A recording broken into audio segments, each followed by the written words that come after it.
ও ভাই আর্জেন্টিনার চোর, হ্যাঁ আর্জেন্টিনার গাদ্দার, আর্জেন্টিনা ফাউল খেলে, আরও কত কিছু। অরিজিনাল চোর কার আপনারা ওটা জানেন? উপর স্ক্রিনে যে ভিডিওটা আছে, স্ক্রিনে ভিডিওটা দেখেন তো বুঝবেন অরিজিনাল চোর কারা। আমাদের এই ব্রাজিলের জার্সিতে ঘামের দাগ আছে, রক্তের দাগ আছে, কাদার দাগ আছে, কিন্তু কোনো কলঙ্কের দাগ নাই। আসলেই কি তাই? रुको जरा सबर करो। বেশি দূরে যাব না, সালটা 1995, ব্রাজিল ভার্সেস আর্জেন্টিনার ফুটবল ম্যাচ। চমৎকার একটি ক্রসে গোল দেন ব্রাজিলের তুলিও মার্ভেলিয়া। বাট এই জায়গায় ব্রাজিলিয়ান প্লেয়ারটা বলটা রিসিভ করছে কিভাবে? আরো দুইবার দেখেন।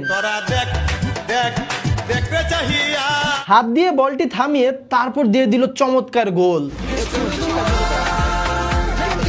গোল হওয়ার সাথে সাথেই কিন্তু আর্জেন্টিনার প্লেয়াররা তেড়ে যায় রেফারির দিকে হ্যান্ডবলের নোটিশ দেওয়ার জন্য,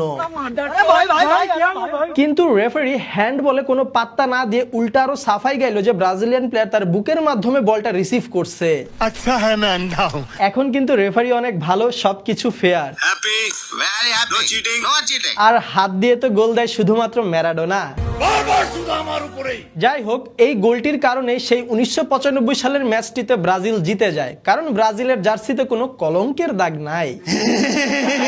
হ্যান্ডবলের মাধ্যমে গোল দেওয়ার ইতিহাস আরো অনেক আছে, সেই মান্দা তামলে যাইতে হবে না। 2010 সালের কথা, ব্রাজিল বনাম আইভরি কোস্টের ম্যাচ। বলটা স্পষ্ট হ্যান্ডবল হয়, কিন্তু রেফারি কোনো প্রকার বাঁশি দিল না, খেলাও থামলো না, ব্রাজিলের প্লেয়ার গোল দিয়ে দিল। That's got to be handball. That's got to be handball. Ivory কোস্টের প্লেয়াররা হ্যান্ডবলের আপিল করলো, কিন্তু রেফারি হাসতে হাসতে চলে গেল, কারণ রেফারি একদমই ভালো আর একদমই fair. Happy very happy. No cheating no cheating. এবার আসি ব্রাজিলের 2002 সালের বিশ্বকাপ জয়ের আমল নামায়। নকআউট স্টেজের খেলা, ব্রাজিল বনাম বেলজিয়াম, স্কোর কিন্তু 0-0। এমন সময় একটি ক্রস থেকে চমৎকার একটি হেডে গোল দিয়েছিল বেলজিয়ামের প্লেয়ার, কিন্তু সাথে সাথেই রেফারি এই গোলটি বাতিল করে দেয়। কারণ রেফারির কথা হচ্ছে বেলজিয়ামের প্লেয়ারটা হেড দেওয়ার সময় ব্রাজিলিয়ান প্লেয়ার সাথে তার ধাক্কা লাগে। জাস্ট ফাউলের নমুনাটা দেখেন। মাথায় নষ্ট মামা।